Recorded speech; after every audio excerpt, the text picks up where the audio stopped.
Yo les gens, c'est Momo GP17. Aujourd'hui, nous sommes pour une nouvelle vidéo. Aujourd'hui, je vais vous parler de la Coupe du Monde. Pourquoi? Parce que bientôt, jeudi prochain, aujourd'hui c'est jeudi, mais jeudi prochain, il y aura la Coupe du Monde qui va arriver. Et sincèrement, je devrais faire une vidéo dans ma chaîne YouTube qui parle de la Coupe du Monde. Alors aujourd'hui, ça sera un petit projet qui va arriver bientôt dans mes vidéos. Il y aura chaque jour, je vais faire une vidéo sur je vais parler je vais analyser plutôt d'un pays. Est-ce que l'entraîneur de cette équipe de nationalité a fait bien de convoquer ce joueur ou pas? Voilà, on va faire un peu tous ensemble l'analyse de cette Coupe du Monde. Et avant que je continue à parler de ce pays que vous êtes en train de bien de voir, la Pologne, euh, je voudrais juste vous dire merci pour les 44 abonnés. On peut atteindre les 50, ça ferait super plaisir sinon. Mais merci beaucoup. On commence et on va commencer par les gardiens. Alors bien sûr, ça, comme vous le connaissez, c'est le livre Panini. Je pouvais pas faire mieux, mais ça ira bien parce que j'ai bien avancé dans ce livre. Dans les gardiens, nous avons Lukas Piszczek, non, Lukas Piszczek, Lukas Fabianski et ouais, je vais juste regarder Chesney, voilà. Je connais pas son prénom, mais voilà. Bon, je connais pas Chesney. Moi, je dirais que Fabianski devrait devenir gardien titulaire. Je le connais, j'ai déjà vu quelques matchs de lui et sincèrement, c'est pas mal. Et Chesney, moi, je dirais, bon, c'est un bon gardien remplaçant, mais il faudrait pas qu'il joue gardien titulaire parce que sincèrement, euh, je crois pas que il servirait à quelque. Voilà, je crois. Moi, je dis Lucas, je crois, ouais, Lucas Fabianski, désolé, parce que j'ai pas tout la mémoire de certains joueurs. J'aime bien le foot, mais j'ai pas la mémoire de certains joueurs. En défense, alors là, il y a un autre Lukas Piszczek et Kamil Glik. Moi, ces deux joueurs, pour moi, si j'aurais été entraîneur de la Pologne, je l'aurais convoqué. Lukas Piszczek et Kamil Glik. Après, nous avons Michael Padzadan et Thiago Cionek. Alors, ces deux-là, je sais pas comment ils jouent. Sincèrement, je peux pas vous dire trop grand chose. Peut-être lui, en le voyant un peu comme il est, Michael Padzadan, on peut dire qu'il a du talent ou un peu, il a quelques dribbles, voilà, en tant que défenseur. Mais Thiago Cionek, je sais pas si c'est un nouveau dans l'équipe de la Pologne, mais je peux pas vraiment vous dire. Voilà, je peux pas vraiment vous dire s'il est talentueux ou pas. Après, nous avons Bartosz Berezeski. Alors, j'en ai entendu parler de ce joueur, mais par contre, je peux pas vous dire s'il est bon ou pas. J'espère qu'avec la Pologne, bah, il fera des bonnes choses. Mais là, sincèrement, je peux pas vous dire s'il est bon ou pas. Arthur, bon, là, je peux pas. Jedrzejewski, c'est quoi? Ouais, Arthur Jedrzejewski. Désolé pour la prononciation des joueurs, mais c'est des fois un peu compliqué. Lui, j'ai déjà vu un peu des matchs de la Pologne et j'ai bien sûr vu un peu. Il est un bon passeur, mais en tir, on va dire entre les deux. C'est pas mauvais, mais il peut faire mieux.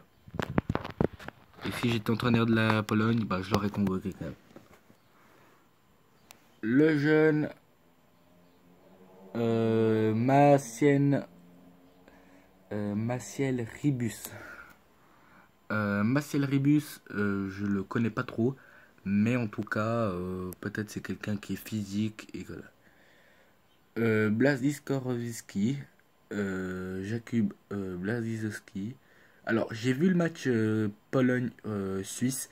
Je me rappelle de Pologne-Suisse. Ce joueur, je l'avais vu. Et il est vraiment, en tant que milieu de terrain, il est vraiment costaud, sincèrement. Il a un physique vraiment impressionnant. Et sincèrement, je peux vous dire la vérité. Bah, c'est impressionnant, sincèrement, son physique. Après, en tant que militaire encore, nous avons Kamil Grosicki et Grzegorz Krychowiak. Alors Krychowiak, je savais quand il était avec Paris Saint-Germain, il avait fait pas de mauvais matchs. Et Krikoviak, je l'adore comme milieu de terrain. Sincèrement, quand je fais des parties de FIFA, bah, je le prends. Des fois, j'ai essayé de l'acheter. Il est pas mauvais comme joueur. Sincèrement, moi, c'est un des milieux de terrain que j'adore. C'est pas l'un de mes grands favoris, hein. Mais en tant que joueur de la Pologne, entraîneur de la Pologne, si j'étais, je l'aurais pris. Et lui, ils ont des noms incroyables, les Polonais. Krzysztof Mazinski. Je le connais pas trop, alors je peux pas trop vous dire. En tant que milieu de terrain, nous avons aussi Piotr Zielinski. Lui, je le connais bien. J'ai vu pas mal de matchs du CC Naples. Parce que je sais qu'il joue à Naples. Alors, sincèrement, c'est un joueur qu'il faut convoquer. Et aussi dans le mercato, il faudrait que pas mal de gens l'achètent. Parce que si un jour ce joueur va dans un top club européen, je dis pas que Naples c'est un mauvais club, mais s'il va dans un top club européen, sincèrement, je crois qu'il y aura pas mal de gens qui le voudraient. C'est un peu comme Verratti. Verratti, il est arrivé à Paris et maintenant pas mal de clones, je veux dire, pas mal de clubs le veulent.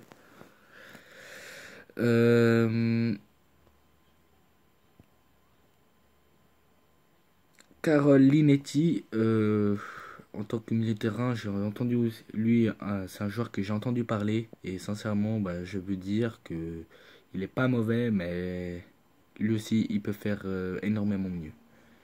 Bon, des fois, là, des équipes comme la Pologne ou des équipes un peu comme la Suisse, s'il y a toujours les mêmes joueurs, c'est parce que il n'y a pas beaucoup de joueurs joueurs favoris comme joueurs la Pologne. C'est pas comme la France qui peut convoquer des milliers de joueurs et ils disent ah non mais pourquoi moi je suis pas convoqué. Voilà. S'il y avait très peu de Français, je crois que peut-être Benzema aurait été toujours dans l'équipe de France, hein. Après, Roberto Lewandowski, grand attaquant européen. Et sincèrement, je crois qu'il est capitaine, hein, Roberto. Ouais, il est capitaine, Roberto Lewandowski. Et après, nous avons Lukas, ouais, Arkadiusz Milik et ouais, Teodorski. Voilà. Attaque pas mauvaise de Polonais, sincèrement. Milik, avant, il était très très bon, Milik, mais maintenant, il me plaît pas trop, il me plaît plus son style de jeu. Mais sinon, pour vous dire la vérité, comme équipe Pologne, elle est pas mal. Elle est pas mal. Sincèrement, elle est pas si mauvaise. Après, voilà, je crois qu'elle peut minimum aller en quart de finale cette année, la Pologne. Moi, j'y crois en eux. Sincèrement, c'est pas un mauvais club, c'est pas un mauvais pays. Moi, j'y crois en eux et sincèrement, ouais, ils peuvent faire beaucoup de choses. Voilà l'équipe de la Pologne. Je vais essayer de faire mieux en tant que caméra. Ouais, bon, vous voyez pas trop, mais un peu, vous voyez un peu l'équipe. Là, symbole de Pologne. Et voilà. On a le groupe aussi de la Pologne. La Pologne jouera contre le Sénégal, la Colombie et le Japon. Premier match contre le Sénégal, Colombie et Japon. Voilà. Et pour moi, je crois que la Pologne peut finir entre les premiers ou deuxièmes. Et nous avons aussi le tableau des qualifications et l'arrivée premier. Et sincèrement, le Danemark, c'est l'une des équipes qui se prend très peu de buts, mais elle est arrivée quand même deuxième en faisant les barrages. Voilà pour cette vidéo et peut-être demain il sortira une nouvelle vidéo pour un nouveau pays et sincèrement je